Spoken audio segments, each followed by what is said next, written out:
Since Yes. there it is. Oh, you can tell. Oh yeah, I can tell when you're recording me. Yep, it comes up on came up on mine too. All right. Well, we're in Leviticus chapter 18. How's everybody doing? Everybody still healthy? Yes. Yep. Good. Good year.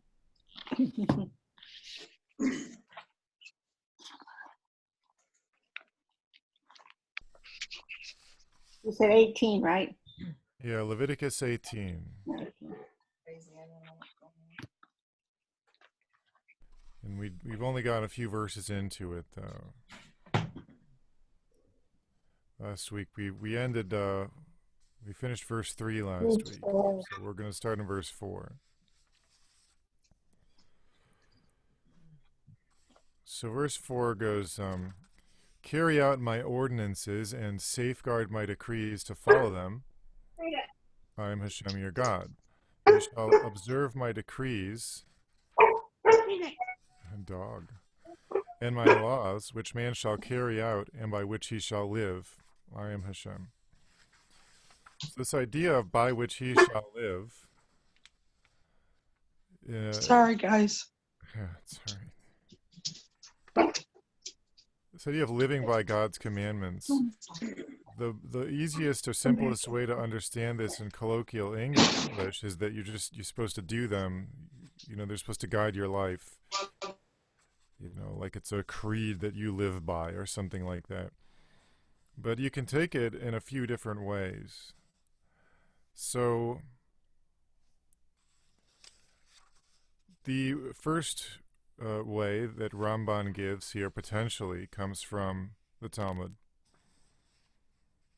And it's a very famous interpretation. It is accepted on some level as an interpretation of this verse, which is that if keeping the commandments will kill you, then usually you can choose to live instead of keep a commandment.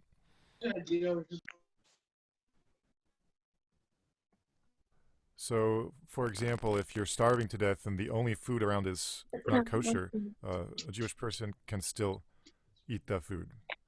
In fact, it's required. He has to eat the food rather than allow himself to die of starvation. Because there's lots and lots more commandments that that person will be able to follow later, more than just the kosher laws, if they can keep themselves alive to do so. There's a few exceptions to this rule. This rule is called pikuach nefesh, saving a life, preserving a life. There's a few exceptions to this rule. The first exception is that there's 3 sins that you can't commit even to save a life: sexual immorality, adultery, and murder. Idolatry, sorry. Sexual immorality, idolatry, and murder.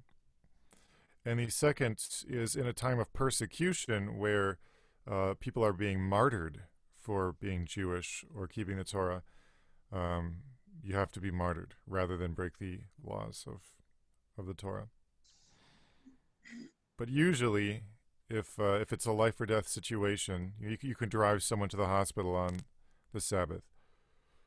You just can't drive back home. Someone else has got to drive you home. So the next interpretation he gives comes from Sifra. And it's this idea that by which he shall live refers to eternal life, life in the next world. And the reason that the sages interpreted it that way is they were able to observe that even the most righteous people who kept the Torah were still dying. These people all still die. Everybody dies.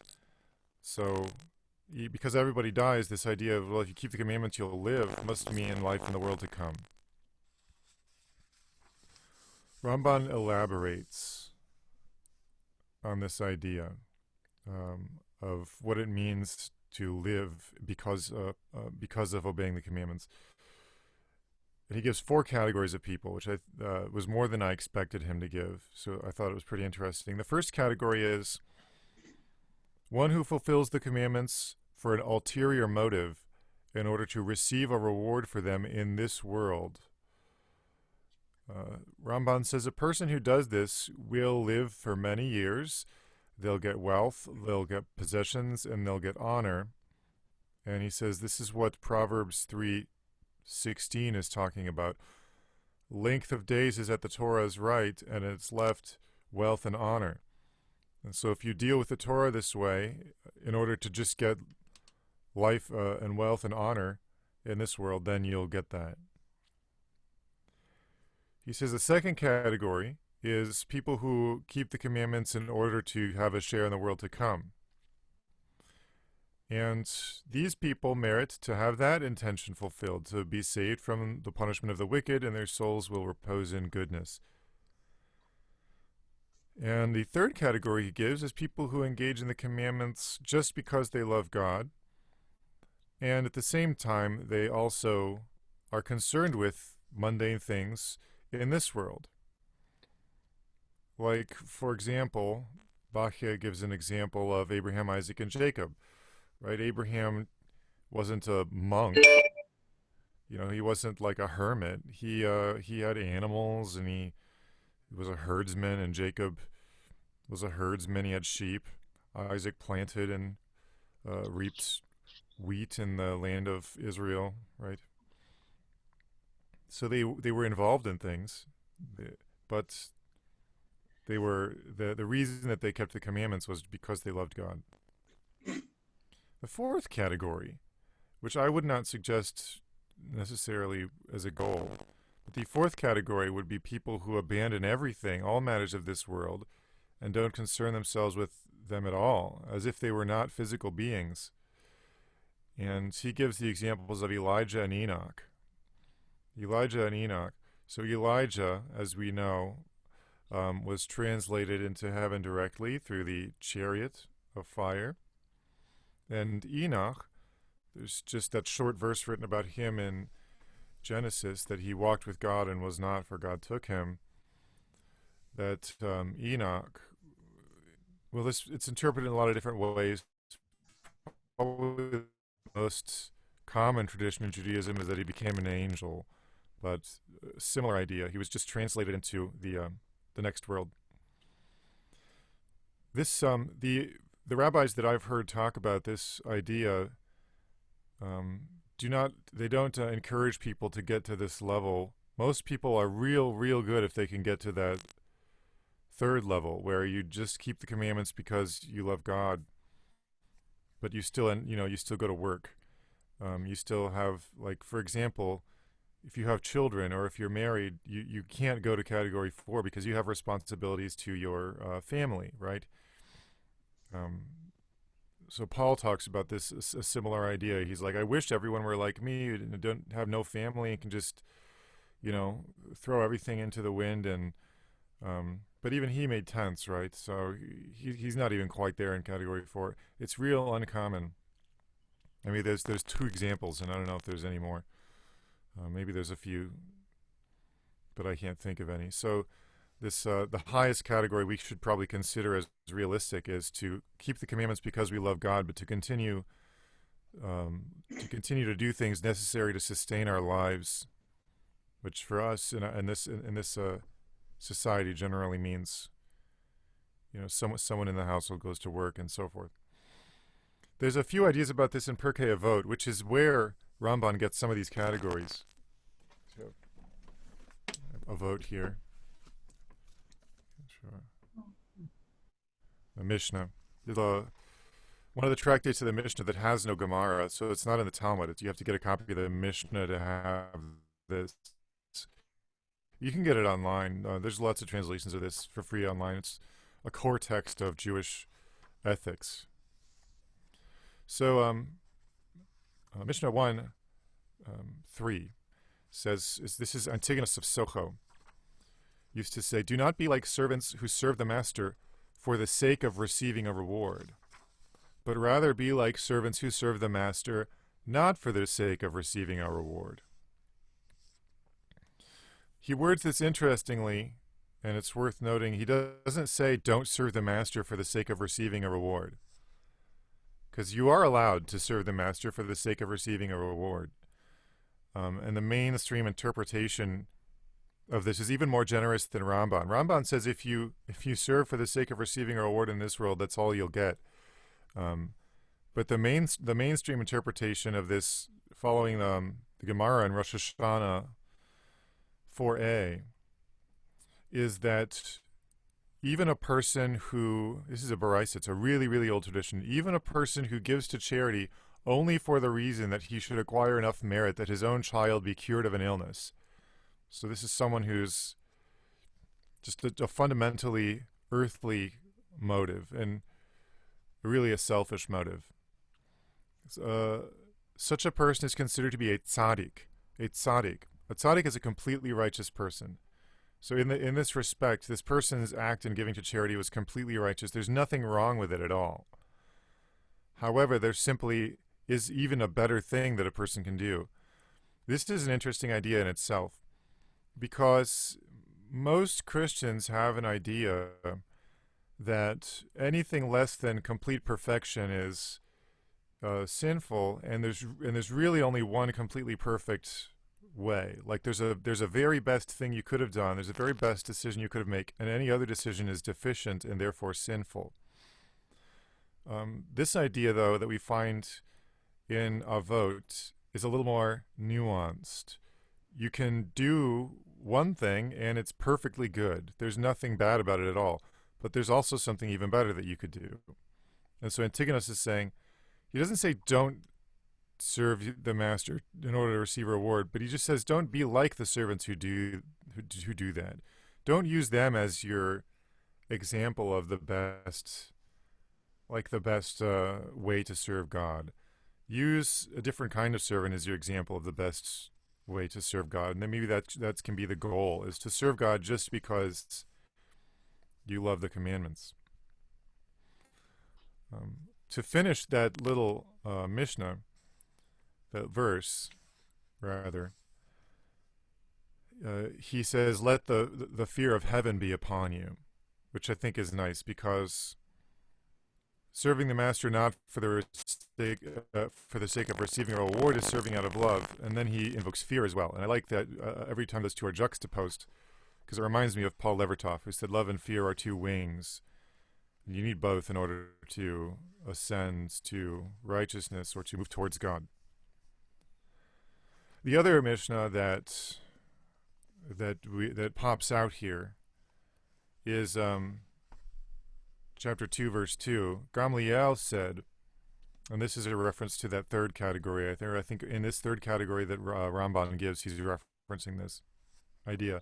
Rabban Gamliel says, Torah study is good, together with an occupation, for exertion of them both makes sin forgotten.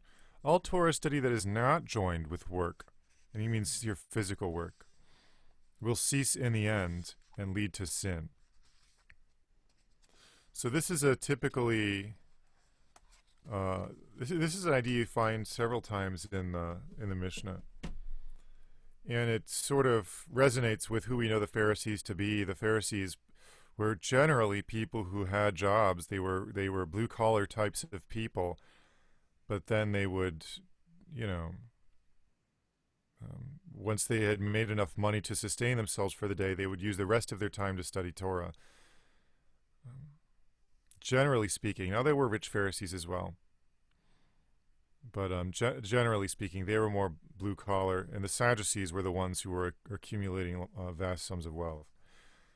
But again, there's exceptions. It wasn't all on one side, all on the other. All right, so that's... Where did the Sadducees' wealth come from? So the Sadducees were taking in all the money from the temple tax.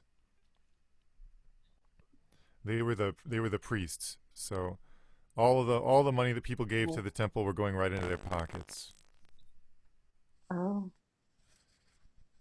They were probably, I don't know this to be true, they were probably also getting a cut of whatever the people in the temple who were exchanging types of money, so that a person could use the correct type of money to buy animals to be sacrificed. They were probably in on that I can't imagine why they wouldn't be. The whole thing was just sort of self-interest and graft and corruption um, and that's, I mean, this is the major reason that the Sadducees wanted Jesus dead, because, if the Mashiach were to come and overthrow the Romans, well, the Romans were the ones who installed that group of Sadducees. They went through and killed a whole bunch of priests and sort of installed loyalists into those positions, because they understood how much power lay in the priesthood, and as far as their influence over the people of Israel. So they made sure that all of those people were on their side. And so the Sadducees knew where their bread was buttered, and they did not want the Messiah to come. They did not want the Romans out, because they knew how they would be seen in the light of history were that to happen. They would be seen as, the same way that people see Jews who worked with the Nazis today and in the concentration camps to oppress other Jewish people. Tax collectors, same category, same reason. Good question. All right. So Ramban concludes this idea. Therefore, various verses state in regard to the reward for observing the commandments, so that your days will be lengthened, Exodus 20, verse 12, so that you will live, Deuteronomy 16:20, and will prolong your days, Deuteronomy 22:7, because the language used in these verses can be understood as any of these types of life, any of these four types of life. Oh, I didn't give the reward for the third category. The reward for the third category is interesting. So the first category, if you're only looking for reward in this world, that's what you get. The second category, if you're only looking for reward in the next world, that's what you get. The third category, if you serve God only because you love God, then you get both. You get a good life in this world, and that doesn't detract at all from any of your merit or your reward. In other words, you get the full reward in the next world as well. And the idiom for that sometimes is meriting to eat at two tables. Abraham merits to eat at two tables because he served God for the correct reason, the best reason, I would say. Okay. Now, verse 6, it gets a little repetitive here. And we're going to go through it a little bit quickly. Any man shall not approach his close relative to uncover nakedness. This is a euphemism for cohabitation. And Ramban talks about, he asks the question, why is this the case? What's the reason for this prohibition? He says it's not explicit, never says why. He says Rambam, the rationalist philosopher rabbi, must have been Maimonides, said that the Torah sort of disdains cohabitation and that's sort of a necessary evil. So for that reason, all the women who a person might normally find themselves close to and like in physical proximity to, living in the same household, all of those people become off limits to for cohabitation, because such the offspring of not because of anything about the offspring of those unions, but just because it means people will have less sex to begin with, and the Torah just doesn't want people to have. God just doesn't want people to have sex. Ramban says this is weak. This is a weak idea because you're allowed to get married, and you find yourself in close proximity to that woman. And actually, under strict Torah law, you can marry lots of different women at the same time. And they're all permissible, even though you're living together. So the idea that we just are not supposed to be having sex hardly ever at all, and that this is why family members are prohibited, doesn't hold up, according to Ramban. Ramban says that we don't actually know, and we can't know. He says this prohibition falls in a category of Torah laws for which we can't know the reason. He speculates that it's got something to do with transmigration of souls. and that if you end up with some kind of, because transmigration of souls comes into play with levirate marriage. So levirate marriage, if a woman marries a man and he dies before they produce offspring, she's supposed to marry his brother. And then they name the child after the dead brother that she married for the first time. And in point of fact, according to Kabbalistic Judaism at least, it's the same person. It's a reincarnation. And that person gets another shot to go out into the world and marry someone and have children that they failed to have the first time that they were alive. Now, if a person has married a close relative, evidently Ramban thinks that the transmigration will not be healthy, that the soul will not be able to properly transmigrate. Why exactly, it's not clear. It doesn't seem like it was clear to him either. That's just his speculation. That's got something to do with that. But because ultimately he says this is a decree of the king. It's something that only God knows why it's there, but he must have a good reason somewhere. That actually kind of holds up, because we now know that offspring produced by cohabitation with a close relative is more likely to have some detrimental mutations. It's not necessarily going to happen. It's just more likely that a person will have a rare disease or something like that. So there's a lot of specific instances now which fall into this umbrella. Ramban takes the position that generally, when it talks about the nakedness of a man, it's actually talking about that person's wife. Because in Ramban's world, the active role in this type of relationship is always played by a man.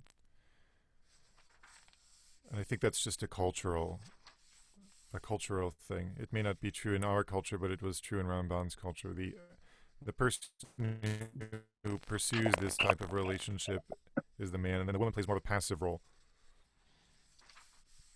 And there's a lot of technical stuff about, well, what about your sister from this type of marriage? What about your sister from your father's relationship with a slave woman or a Gentile, or all of these things? And it got kind of technical, and I decided to skip it. That's most of what Ramban talks about in this chapter. So we're going to move forward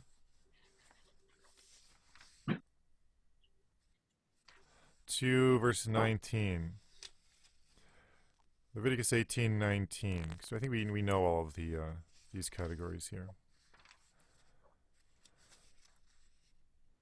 You shall not approach a woman in her time of unclean separation. This is menstruation. To uncover her nakedness, you shall not lie to... Oh, that's the whole verse.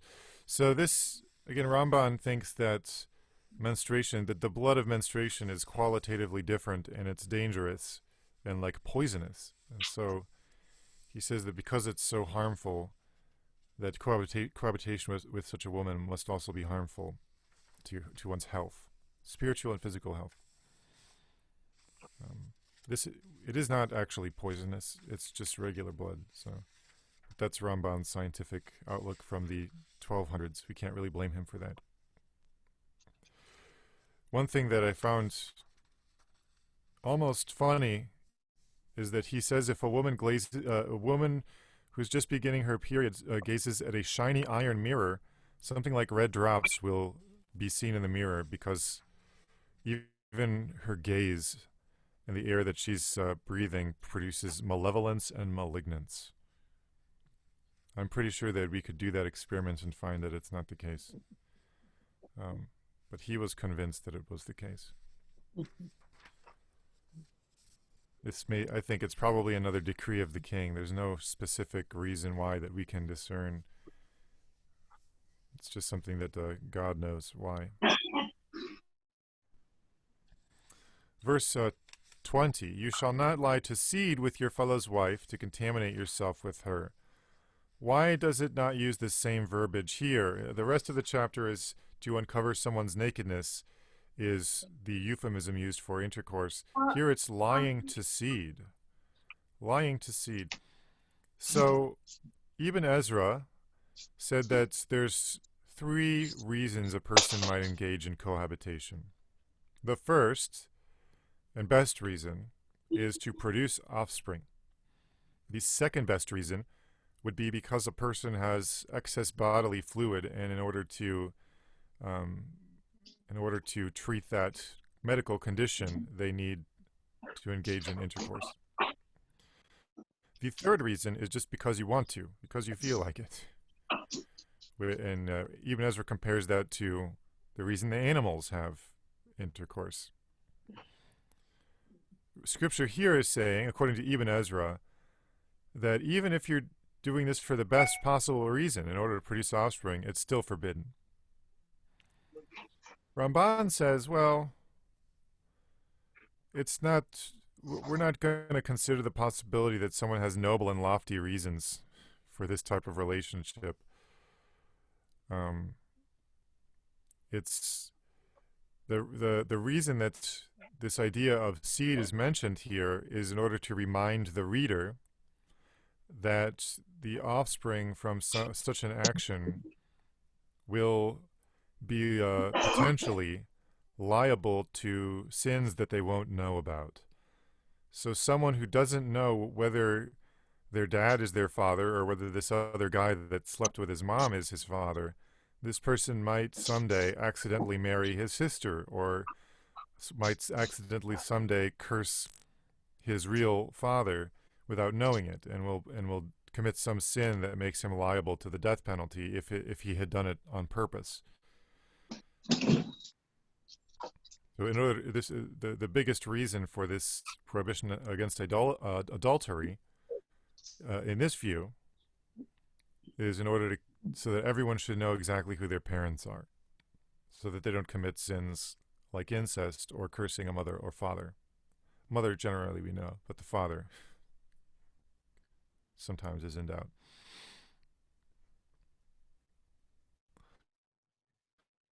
Now the punishment is enforced even if the act is not completed and the man does not actually impregnate the woman. The punishment is the same,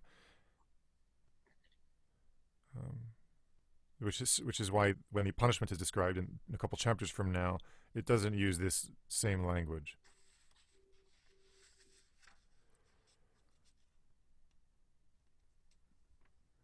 All right, Ramban says what he thinks is the plainest interpretation of this verse is something even more completely different than that, which is it uses a more specific idea here in order to say that really you have to go all the way through with this, an actual act of cohabitation, not just get part way there, not just undress, which is what it says for the rest of the chapter, but actually go all the way in order to be subject to the death penalty.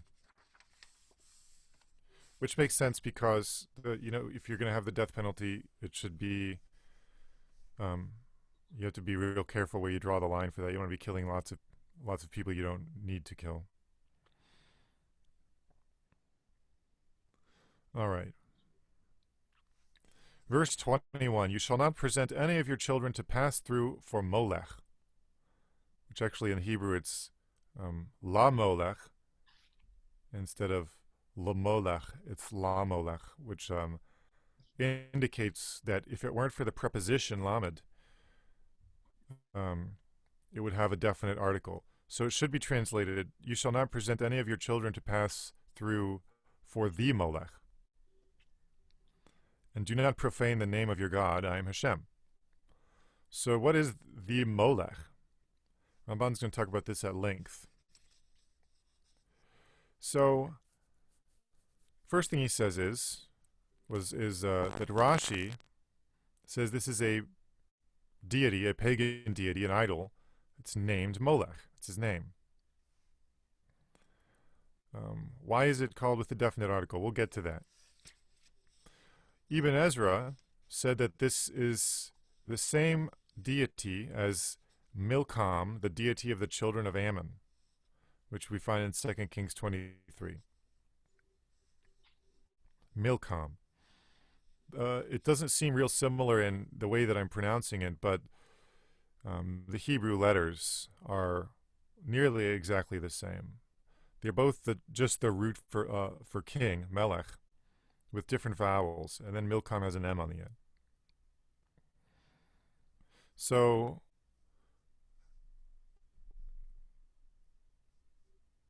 1 Kings 11:7 calls the abomination of the children of Ammon by the name Molech. So that makes sense. Sometimes this same god is called Milcom and Molech. Rashi wrote that the way to worship Molech was to first you hand your child over to the priests of Molech, and the priests make two big fires, and they pass the child between the two fires. So, presenting your children is giving him to the priests, and passing through for Molech is walking between the fires. That's what Rashi thought. Ramban says, no, that's not the case. Here's why he thinks so. He says, for the sages said in Tractate Sanhedrin, if he caused the child to pass on foot, he is exempt from punishment. He is liable only if the rite is performed like the leaping of children over fires on Purim, meaning that he passes the child through the fire, literally. The commentary on Ramban here notes that there was a Purim game in Talmudic times in which children took long leaps over fiery pits.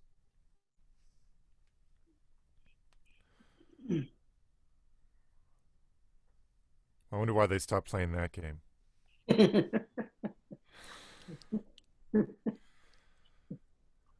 So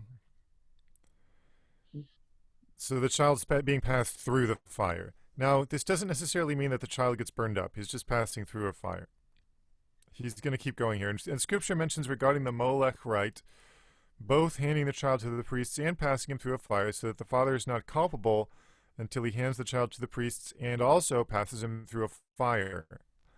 And similarly, that which Rashi said, which is that the father hands the child to the priests and they pass him through the fire, this cannot be the case, because the Gemara says that the father is the one who causes the child to pass through the fire. And Deuteronomy 18:10 says, there shall not be one found among you, one who passes his son or daughter through the fire. So that, similarly there, the parent, the father, is the one who's actually doing the ritual. So Ramban says now he wants to explain what the ritual entails. What does it look like? He says, the matter of the Molech ritual is as follows. The father himself hands the child to the priests for the sake of their ritual, for their abomination. And perhaps this means that they would perform a wave service with the child, or they would touch the child to an altar, just as waving and touching are performed on various offerings in the tabernacle. They would then return the child to the father, who would take him and pass him through the flaming fire. And so did the sages say in the Talmud Yerushalmi. A person is never culpable until he hands his child to the priests, takes him back, and passes him through the fire. So you have to do all of those elements have to be present. But in any event, the father would not burn up the child.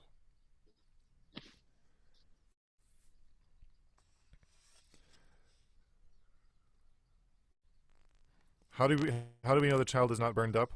Sanhedrin 64b says, a person who passes himself through the fire is not culpable. So it's very clever to derive from this that the person who goes through the fire does not die, because you have to use a little bit of logic. If a person always died by going through with this ritual, it wouldn't matter whether a person was culpable or not for passing themselves through the fire, because they would die. So it's not really useful to speculate on what their punishment should be, because they're already dead. Now Ramban says he says, notwithstanding all of that, So he's just told us all of that, and that makes sense. And now he's going to give us something totally different.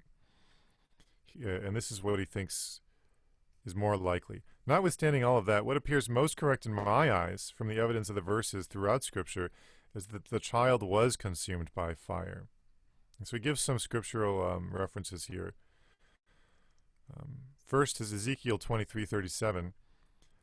Even their children they have passed to their idols to be consumed. And then in verse 39, they slaughtered their children for their idols. So he says these verses indicate that they used to pass the child through the fire until he would be burnt up or die in the fire. He says this must refer to the Molech rite,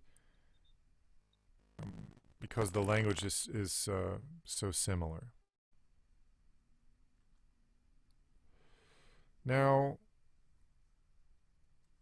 what does it mean as far as not being culpable for passing yourself through the fire? Now we have to explain what that means. Ramban's going to continue with that in mind. He says the father is culpable by Torah law from the time of the first passing over the fire, from the moment that the fire affected the child, such as if the fire caught onto one of his limbs, and therefore the sages needed to state that one who causes himself to pass is not culpable, because maybe you don't finish the ritual, maybe you survive. But surely the fire did consume at least part of the victim, for this was their offering to Molech. So for Ramban, this whole procedure doesn't make sense as an offering unless something actually gets burned up. Recall that for every sacrifice in the tabernacle, at least part of the animal gets burned up on the altar. And the expression passing something through fire is always stated in reference to something that burns in fire, but is not burnt up.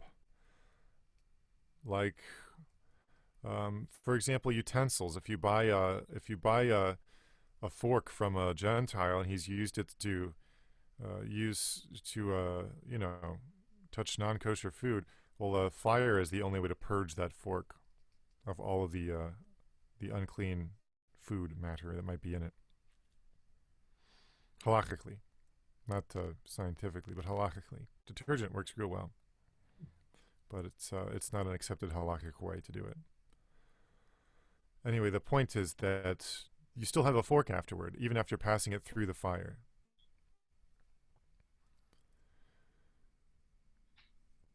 All right. Accordingly, one who passes his son or daughter through the fire, this passing through, maybe it's consumed, maybe it's not. Proof for he gives some more Bible verses here that try to shed some light on this. 2 Kings 23:10. Josiah defiled this place in the valley of Ben Hinnom called Tophet, so that no man could pass his son or daughter through the fire for Molech. So you pass it through, but it comes out the other side, maybe partly burnt.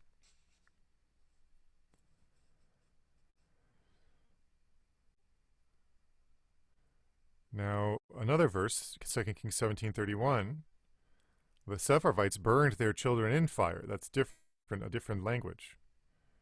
So this is actually offered completely like a burnt offering. And it happens in the same place, though. It happens in the valley of Ben Hinnom. So we have this. So we have several different services. And Jeremiah says that the high places of Baal were established to burn children as fire offerings to Baal. So all these things are happening in the same place, but there's Molech, there's Adramelech, and there's Anamelech, and there's Baal. All of these different worships of different gods, all in the same place, all involving fire and children. So the main service of Molech, Ramban says, is that fire catches on to the victim, but it's also called burning because the victim would die, and the victims are called burnt offerings in Jeremiah. And even if they weren't identical to Molech, it's plausible that they're similar. Maybe it means that for the Molech, you pass your victim through the fire. Maybe for the gods of the Sepharvites, you burn the victims up. And maybe for Baal, you slaughter the victims first and then burn them up. if we were to take all the language in all those three verses, or all those about all those three gods and all the different worship, kind of in the most literal way. But it'd all be forbidden.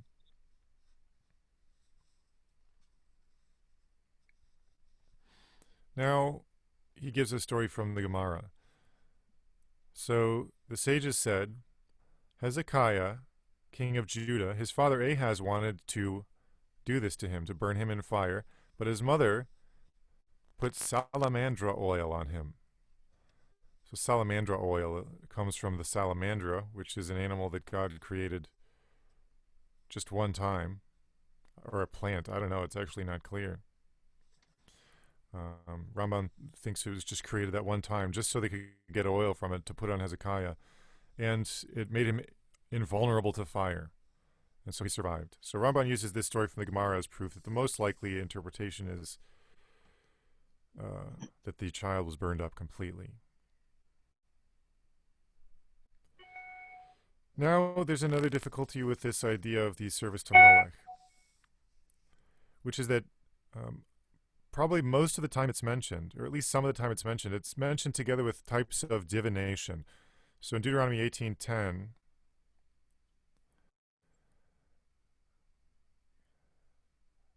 I think, yeah, it's there shall not be found among you one who causes his son or daughter to pass through the fire, one who practices divinations, a cloud reader, a sign reader, a sorcerer. So what do all these things have in common? Well, they must have something in common to be all listed together. And the thing they must have in common is that they're all types of divination. Ramban says maybe, but it wouldn't have worked. It would be worthless divination. And the priests of Baal who did this would just tell them false divinations and worthless stories, and also kill their children. So, not good. Why is this specifically profaning God's name? Not every sin is listed as being a profanation of God's name. Why this one specifically? Because all the things offered to the God of Israel are animals. Bulls, goats, sheep. If you're offering something far more valuable to some other god, then it's a profanation of God's name. And finally, there's a Kabbalistic explanation which has to do with this idea, this sort of difficult idea that comes from, let's see if I can find the verse. 23, 37, and 38. Ezekiel 23, 37 to 38. And even their children whom they had born for me, they passed before them to be consumed. This idea that the children had been born for God implies that they are God's children, God's own children.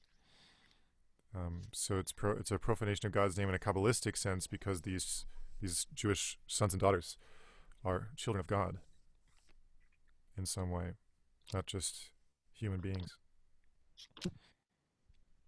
So that's all Ramban has to say about Molech here. He does end up on the idea that the children are burned completely.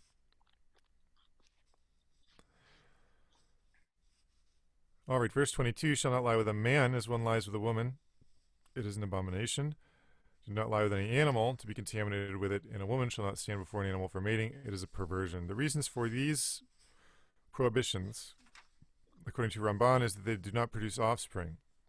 He does take the view that sexual relationships are solely for the purpose of producing offspring, which is the view of the Catholic Church today.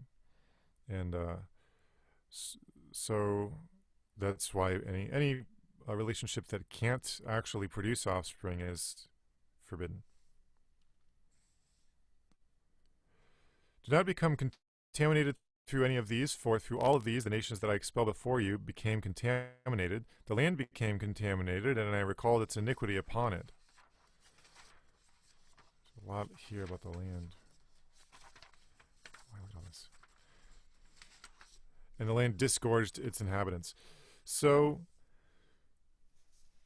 it would make sense to say this about commandments that have to do with the land. So if the people of Israel were not keeping the land Sabbaths, which it did eventually happen, but like that's where you would expect to find a verse like this. If God said, let the land rest every seventh year, and if you don't do that, the land will spit you out, that would make a lot of logical sense, because you've sort of sinned against the land in your sin against God, and so the land will spit you out. However, Ramban notes here that this is a lot more difficult, because avoiding forbidden sexual relationships, this is a personal obligation. It doesn't. It's not connected to, the dirt, right? So Ramban's going to explain this principle. He says, the esoteric basis of this matter is to be found in the verse that states, when the Supreme One gave the nations their inheritance, when he separated the children of man, Hashem's portion is his people, and so forth. So, it's Deuteronomy 32, 8 and 9. Ramban says the idea in there is that God created everything, and we've gone over this several times, so I won't take too much time on it.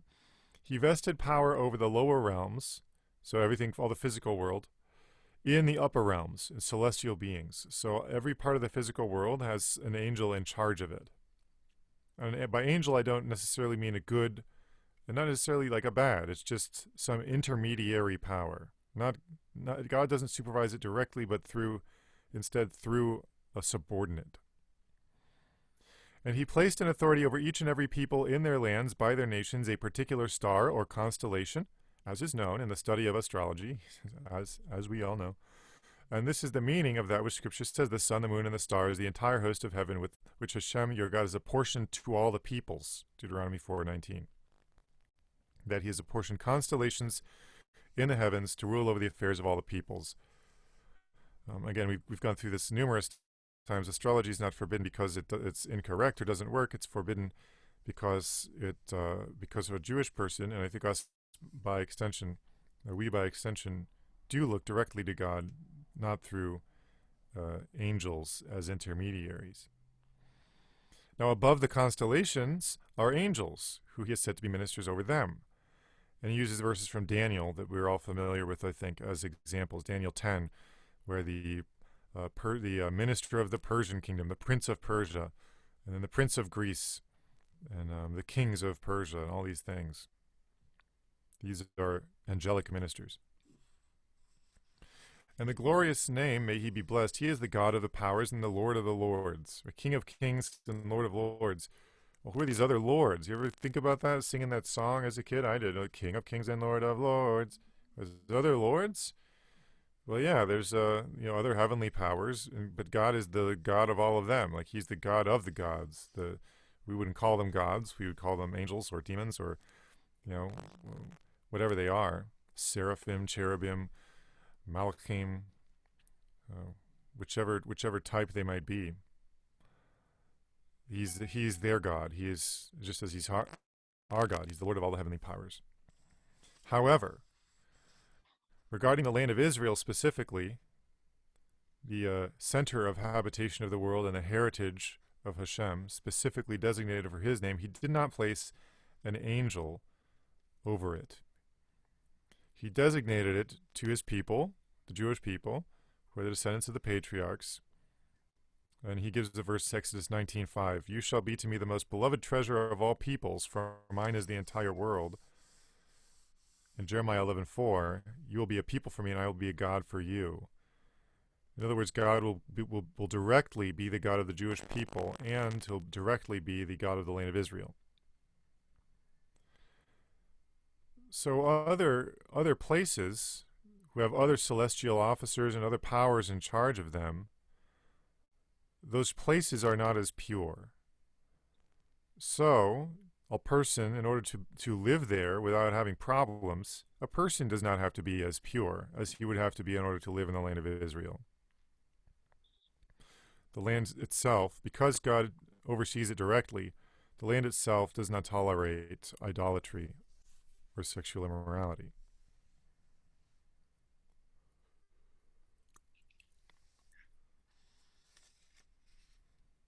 All right. This is kind of interesting in an eschatological sense.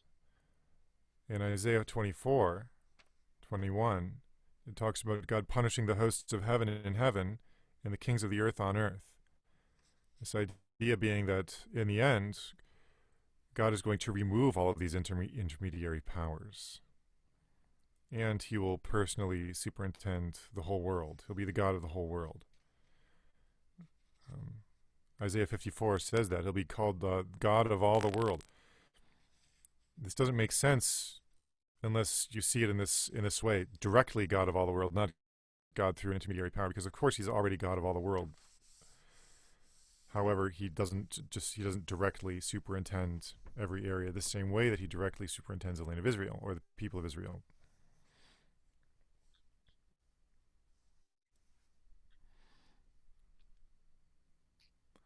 All right. He repeats himself a lot through. I don't want to read the whole thing again. Here's an example he gives that's good. 2 Kings 17:26. So the Assyrians, when the Assyrian Empire in 721 BC took the northern kingdom of Israel into exile and brought in other people to settle the land, because that was their modus operandi. That's how they were able to get people to not to rebel. Because why do you rebel? Well, you rebel to get back what's yours, to get back your farm, your home, your whatever it is that was taken from you by the invaders. Well, if they transplant you to some distant place, what do you have left to fight for? You can't get back to where you came from. You don't know how to get there. So these other people came, and what they were doing was they were worshiping the same gods that they had always worshipped in their own land that they'd come from. And lions came and were eating them. So they had to ask, how are we supposed to, what God are we offending here, basically, and how are we supposed to worship that God in order to not have these lions come and eat us? And they got close. This is the Samaritans. That's where the Samaritans are. They served God on Mount Gerizim instead of at the time. But they have like a Torah that's pretty close to the Torah that we have, and they got a lot of stuff right. They're closer than they are like far away, because they had to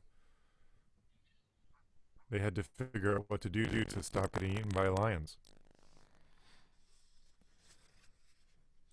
All right. So they figured that being eaten by lions was a direct result of their sin or their wrongdoing. Yeah, and this would have been a very, very common. This would have been the default view in the ancient world. If things are happening to you, like if you got real bad luck, whether it's bad weather or an earthquake or attacks by wild animals, the first thing you're going to think is that you've offended some god that you have some obligation to, which is why the Christians were persecuted so heavily, and the Jews were persecuted so heavily also during the Roman Empire, because they didn't worship any other gods but the God of Israel. With the Jews, people sort of were able to make their peace with it because it was their national god. But for the Christians, someone from Ephesus who wants to become a Christian, well, they have to stop worshiping Diana of the Ephesians. That's part of the deal. You have only the God of Israel. Whereas someone from, I don't know, someone who's from Assyria who moves to Ephesus would worship Diana of the Ephesians in order to be able to live in the city and not bring some calamity. But they'd also worship the gods of their ancestors because they had to do that too. Most of these people were polytheistic. But the Christians had to stop worshiping gods that everyone around them would have said, well, no, you have to keep worshiping that god, because if you're not sacrificing to Diana, the Ephesians, but you're here living in Ephesus, Diana's going to be mad at you, and then she's going to take it out on all of us. She's going to send an earthquake. She's going to send, tornadoes or whatever. Not tornadoes in Turkey, but some catastrophe, some natural disaster. And these lions would fall into that category.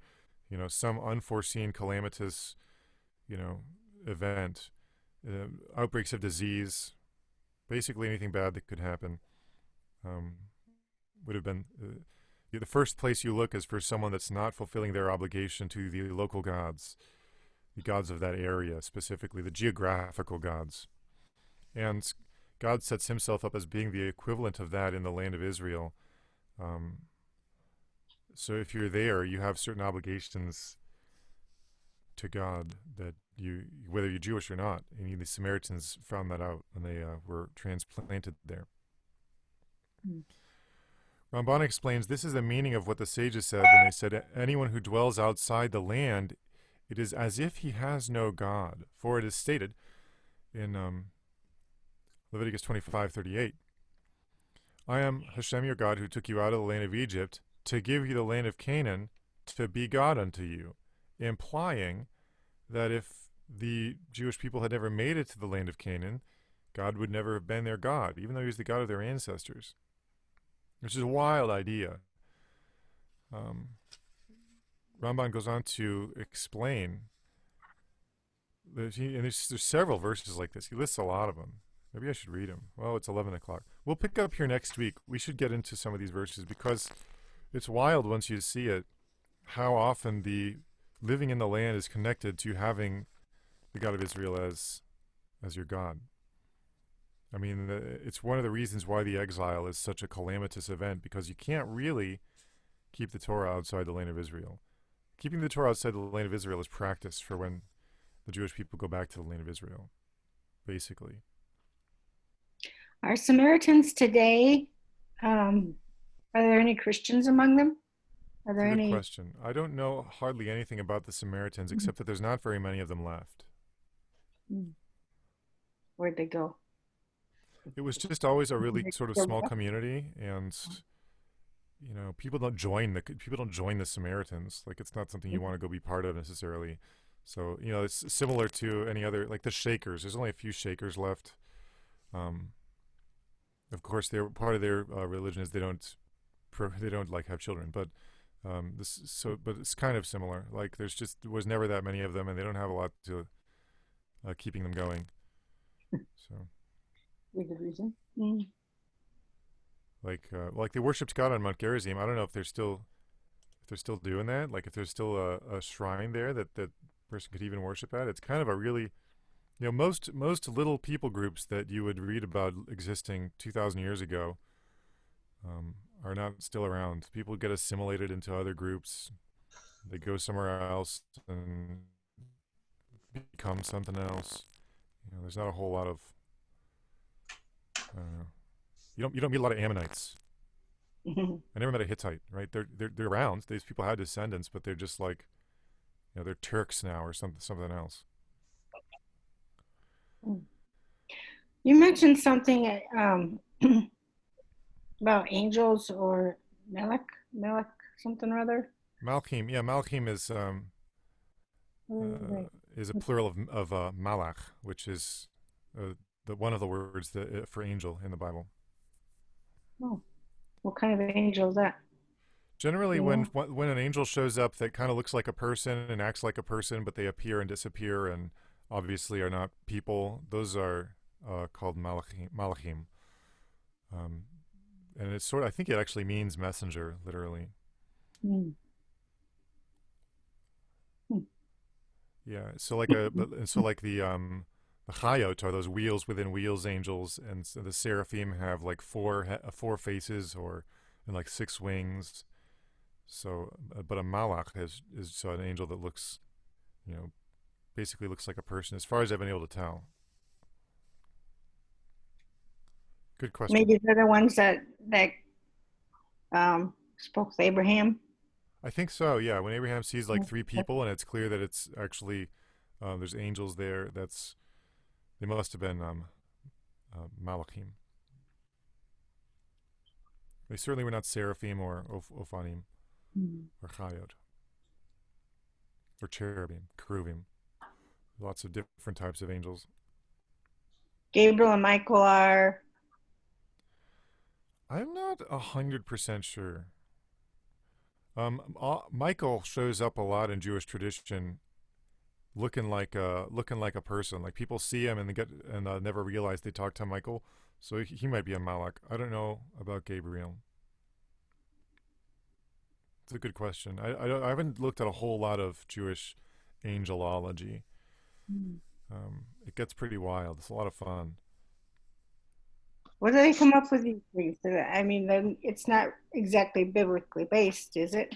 It's So, just tradition, or Chayot, Seraphim, and Keruvim, Cherubim, and Malachim, those are all words right from the Old Testament. And sometimes when they're described, like in Ezekiel's vision of God's chariot, sometimes it describes these beings in some detail. And based on a lot of these categorizations are just based on that. Some of it is embellished later on, but some of it's right from the Old Testament. It's just, the Old Testament will use some other word. Sometimes it'll say cherubim, but sometimes, depending on the translation, it won't be clear what the Hebrew word is. It's being translated as angel or whatever it's being translated as.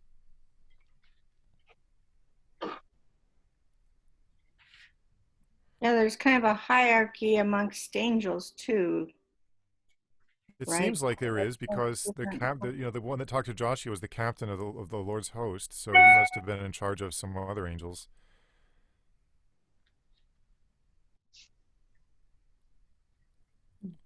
But yeah, I can't find it now in the Siddur. I'll keep looking. It talks about 10 different types of angels, and it might say where they get that from. If I find it, I'll let you know.